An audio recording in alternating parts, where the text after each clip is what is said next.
ಆದ್ರೆ ಒಂದು ಮಾತು ಮಾತ್ರ ಸತ್ಯದ, ಇದನ್ನು ಅತಿ ಹೇಳಿದ್ರೆ ನಿಶ್ಚಿತವಾಗಿಯೂ ಕಾಂಗ್ರೆಸ್ಗೆ ಹೊಡೆದು ಬೀಳ್ತದೆ ಮತ್ತು ಆಲ್ರೆಡಿ ಮುಂಬರುವ ಎಲೆಕ್ಷನ್ಗಳಲ್ಲಿ ಇದರ ಪರಿಣಾಮ ನಿಶ್ಚಿತ ಆಗ್ತದೆ. ಅದಕ್ಕೆ ಹೈಕಮಾಂಡ್ ಈ ಸಂದರ್ಭದಲ್ಲೇ ಎಂಟ್ರಿ ಹೊಡಿಲೇಬೇಕಂತ ಅನಿವಾರ್ಯತೆ ಅದ. ಖರ್ಗೆ ಅವರ ಮಾತನ್ನು ಮೋಸ್ಟ್ಲಿ ಡಿ ಕೆ ಶಿ ಅವರು ಕೇಳಬಹುದು ಅನ್ನುವಂಥ ಮಾತು ಕೇಳಿ ಬರ್ತಾ ಇದ್ದಾವೆ. ಯಾಕೆಂದರೆ ಖರ್ಗೆ ಅವ್ರ ಮೇಲೆ ಭಾಳ ವಿಶ್ವಾಸ ಇಟ್ಟಿದ್ದಾರೆ. ಇಲ್ಲಿಯವರೆಗೆ ಡಿ ಕೆ ಶಿ ಅವರು ಬಿ ಜೆ ಪಿ ಜೊತೆಗೆ ಸಂಪರ್ಕ ಬೆಳೆಸಿದ್ದಾರೆ ಅನ್ನೋಂಥ ಮಾತುಗಳಿಲ್ಲ. ಆದರೆ ಅವ್ರ ಬೆಂಬಲಿಗರಲ್ಲೇ ಅದ್ರ ಬಗ್ಗೆ ವಿಶ್ವಾಸದ ಅನಿವಾರ್ಯ ಬಂದರೆ ತೋಳ್ಬಹುದೇನು ಅನ್ನುವಂಥದ್ದು.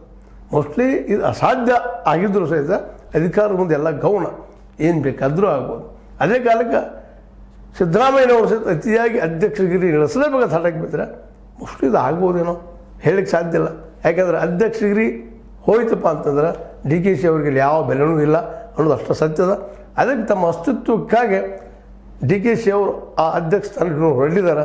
ಅದಕ್ಕೆ ಕೈ ಹೆಚ್ಚುವಂಥ ಕೆಲಸವನ್ನು ನಮ್ಮ ಸಿದ್ದರಾಮಯ್ಯರು ಮತ್ತು ಅವ್ರ ಬಣ ಮಾಡಲಿಕ್ಕೆ ಹೊರಟ್ರೆ ನಿಶ್ಚಿತವಾಗಿಯೂ ಪಾರ್ಟಿ ಒಡೆದ ಬಿ ಜೆ ಪಿಗೆ ಅನುಕೂಲ ಆಗ್ಬೋದೇನೋ ಅನ್ನುವಂಥ ಮಾತನ್ನು ಕೇಳಿ ಬರ್ತದೆ. ಇದಕ್ಕೆ ನೀವೇನಂತೀರಿ? ಇದಕ್ಕೆ ಸರಿ ಅಂತೀರಾ ಅದು ತಪ್ಪು ಅಂತೀರಾ? ಸರಿ ಅನ್ರಿ, ತಪ್ಪನ್ನು ಲೈಕ್ ಮಾಡಿ ಡಿಸ್ಲೈಕ್ ಮಾಡಿರಿ.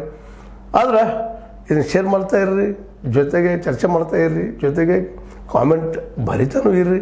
ಅದಕ್ಕಿಂತ ಹೆಚ್ಚಿಗೆ ಇದನ್ನು ಸಬ್ಸ್ಕ್ರೈಬ್ ಮಾಡ್ತಾ ಇರಿ ಅಂತ ಹೇಳ್ತಾ ನಾನು ಅನಿಸಿದ ಕೆಲವು ಮಾತುಗಳನ್ನು ತಮ್ಮೊಂದಿಗೆ ಹಂಚ್ಕೊಳ್ತಾ ಇದ್ದೀನಿ. H16 ನ್ಯೂಸ್ ಅರ್ಥಾತ್ ಸಿದ್ದರಾಮಯ್ಯದು ಸತ್ಯದ ಕೈಗನ್ನಡ ವಂದನೆಗಳು.